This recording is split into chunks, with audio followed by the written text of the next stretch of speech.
Tere! Me läksime täna elektrienergeetika ja mehhatroonika erialaga. Mis koha nimi oli?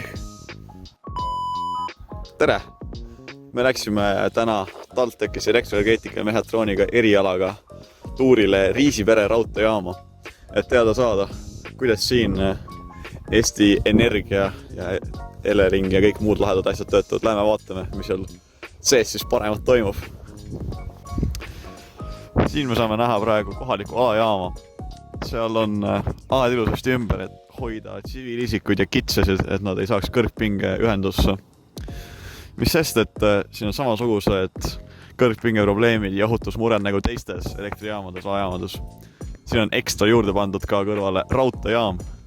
Kui te ei tea, siis rongid liiguvad päris kiiresti ja nende lähedal olla on päris ohtlik. Et nii elektrijaama enda juures, alajaama enda juures, kui raudtee ümbruses peavad inimesed kandma ohutusvahendeid, kiivrit ja muud lahedaid asju.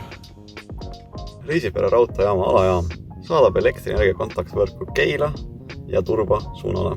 Kokku on Eestis elektrifitseeritud raudteed umbes 237 kilomeetrit ja planeeritavalt Tartu ja Narva suunas raudtee elektrifitseerimine annab juurde umbes 500 kilomeetrit. Praeguse trafoga, mis on 6,3 kilovatt-amprit väärtusega, saab panna raudteel kiirendama 3-4 oranži inimtranspordirongi. Uuem kontaktvõrk edastab vahelduvoolupingega 25 kilovolti ja see võimaldab alajaamadel olla iga 70-80 kilomeetri järel. Praegu on alajaamiga 21 kilomeetri järel. Pääsküla ja Tallinna vahel on ka iseäranis piirang jõustunud. Nimelt, nende vahelises lõigus peab rongide vahe olema vähemalt 7 minutit. Käimas on praegu protsess, kus Elron soovib lääne suunas Keileni välja tihendada rongide liikumissagedust.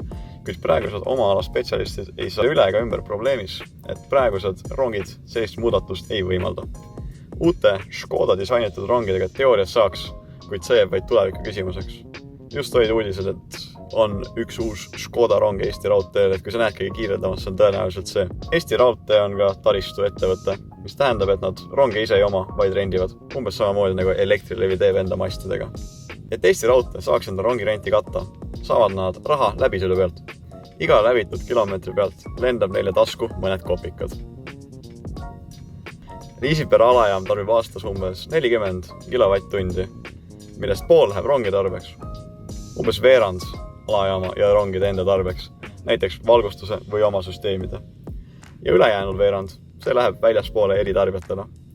Alajaama enda sees leidub alaldi võimsusega 3,5 amprit ja 10 megavatti, mis on terve toa suurune ja kütab selle ilusal kuumal suvepäeval saunaks.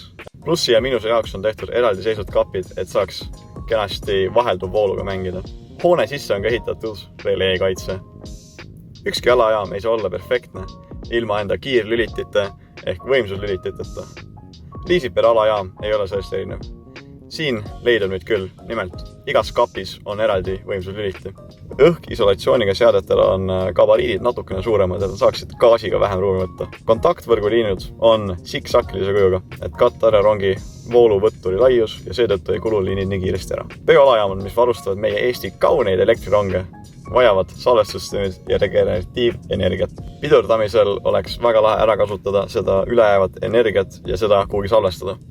Kahjuks praeguse aja tehnoloogiaga ei ole see võimalik. Kõike seda ilusat tehnikat tegelikult juhivad targad inimesed Tallinnast ja Riisiperes käivad vaid hooldajad ja vahel mõned eeskujulikud tudengid, kes soovid enda silmaringi laiendada ja kohalikust süsteemist teada saada.